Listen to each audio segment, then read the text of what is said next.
Ito yung BI natin, isang actress. Kilalang actress to sikat na actress to. Actually, pinag-uusapan siya sa advertising industry. Alam mo naman, di ba, marami akong kaibigan dun sa industry na yun. Oo, pero marami na rin daw sa mga kaibigan mong medyo umiiwas. Kasi napansin nila, marami kang chinichismis. Hindi naman, love nila ako. Love nila ako doon sa advertising industry. Eto na, may isa kasing malaking project na ginawa si actress. So nagulat yung, sabihin ko na, kaibigan kong medyo mataas yung katungkulan sa isang brand. Pag sinabing mataas ang katungkulan, nangangulungan ba yan na doon sa advertising agency nila? Hindi siya siya sa top floor. Hindi siya agency. Ano? So, siya yung advertiser. Siya mismo. Sila yung kumukuha ng ad agency. So anyway, nagulat sila doon sa budget, may parang may malaking budget for the speech coach. Yeah.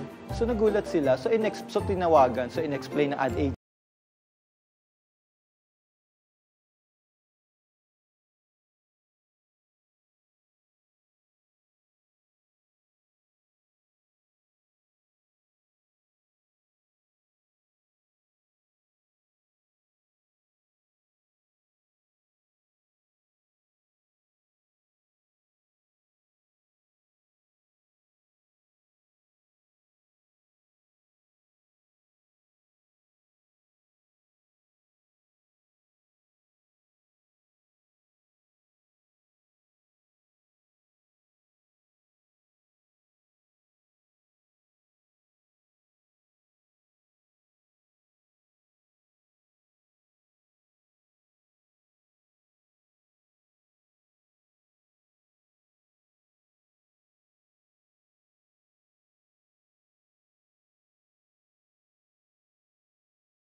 Proud of our, yung salita natin, di ba? So sabihan ko yung advertiser na gawing Tagalog yung line ni actress para mas makatipid, no? Para hindi na kailangan ng speech coach. Dapat nga matuwa yung advertiser na yan, yung may-ari na yan, o top executive yan ng produkto na si actress hindi nagkukunwari, di ba? Hindi siya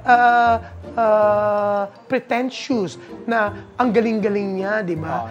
For her na mag-request ng ganyan na yung pwede siyang pagchismisan, nakakatuwa. Ako, mas saludo pa ako sa kanya kaysa pintasan ko siya, ha. Sorry, OG, ha. But ako rin siguro kung ako ang mai-endorse at may linya, di ba, na kailangan ko ng coach, ng speech coach, para mas maitama ko yon, di ba? Gagawin ko rin, I will request. Kung hindi pagbibigyan na budget nila, sarili kong bulsa manggagaling, di ba? At least para... Pero ang problema ko lang naman isa lang, na hindi ko magagawa yan. Wala naman akong offer to endorse, di ba? Pero syempre, ang nakakatuwa, may offer tayo mula sa ating mga viewers na panoorin araw-araw tayo na, hindi araw-araw, Thursday and Friday. Nagulat ako, kala ko araw na tayo next year. Surprise sana yan, squill ko, hindi matutuloy. So, Thursday and Friday pa rin tayo. Hindi, alam mo kung bakit sinabi kong araw-araw nila tayong pinapanood. Ang totoo po, araw-araw, kasi may mga iba na paulit-ulit nila, nag-i-enjoy sila. Pag malungkot daw sila, natatawa sila, gusto nilang masaya, pinapanood ulit nila yung mga videos natin sa TikTok, sa Facebook, dito sa Abante online website, kung saan-saan, hinahanap nila tayo para maging masaya. At yan nga, commitment nila sa atin, ang bongga, di ba? Ang galing ni Jun, di ba? Naitawid niya yung araw-araw. At syempre, committed po kami na magbibigay po sa inyo ng mga bagong chika, intriga, at pati mga interviews tuwing Huwebes at Biyernes dito sa Abante Teletabloid. Siyempre po, ito po ang bonggang-bonggang pinakamalaking T sa online world. Yan. So, OG? Kala ko tatapusin mo na. Thank you, June. Thank you sa mga ka-teletabloids. Next week ulit, Thursday. Yeah, Happy Friday. Enjoy your weekend, guys. Alam mo kung ba't hindi ko pa matapos? Kasi kumuha ko ng Grab. Medyo nandun pa siya. At tinititiga kita. Parang, hindi mo pa ako pinapa-extra. Hindi. Gusto mo nga, ano eh. Hindi, wag. Pero bakit mo naisipan i-blind item si actress? Sino? Si actress? Nakatalakan kanya. Hindi nga mo ako ng blind item eh.